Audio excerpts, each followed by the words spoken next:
أحمد علي جيس oo shalay ciidamada nabad sugidda qaranka ku xireen magaalada Cadaado kadib markii uu soo galay tuhun ah inuu ka tirsan yahay Al-Shabaab ayaa maanta sheegay in ururkaasi uu isaga baxay sanadkii 2012. Axmed Cali Gees oo warfidiyeenka kula hadlay xarun ciidamada nabad sugidda qaranka Soomaaliya ku leeyihiin magaalada Cadaado ayaa sheegay inuu yahay ruux ganacsada hadda ka horna oo ka mid ahaan jiray Al-Shabaab hase yeeshee haatan uusan ka mid ahayn ururkaasi.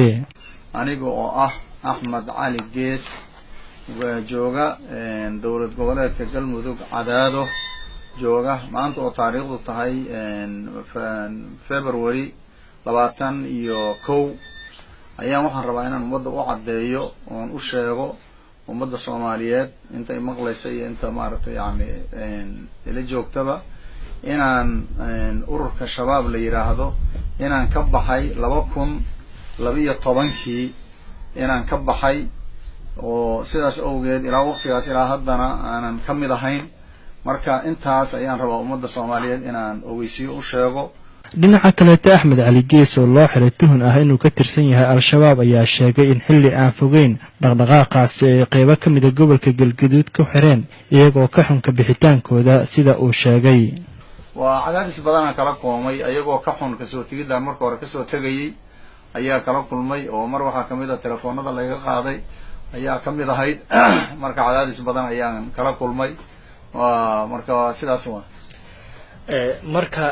haatan waxa joogtaa Cadaado ma waxa leedahay Al-Shabaab rasmi ahaan iyo si dadban midna uga mid yahay si dadban iyo si toosan midna uga mid yahay sidaas ayaan ummadda u cadeynaya ummadda ay dhageysanaysa taas ayaan u cadeynaya anigu waxaan ahaa nin macduur oo fadhi meel fadhiya aan u badnaa afka ayaan ka taageeri jiray markii afka aan ka taageeri jiray anigu waxaan u taageerayay dad diinta u shaqeynaya oo gaalada la jihaadaya ayaan maaragtay u arkayay kadibna waxaan arkay inay qaladaad badan uu ka jiro oo gaaladii dagaalkeedii iyo dadkii muslimkii la isku daray oo aan waxba la kala soocaynin oo akhdaa badan ay jirto akhdaadaas markaan arkaan iskaga soo gaabsaday. Maxamed Maxamuud Owaadan TV-ga caalamiga Universal Cadaado.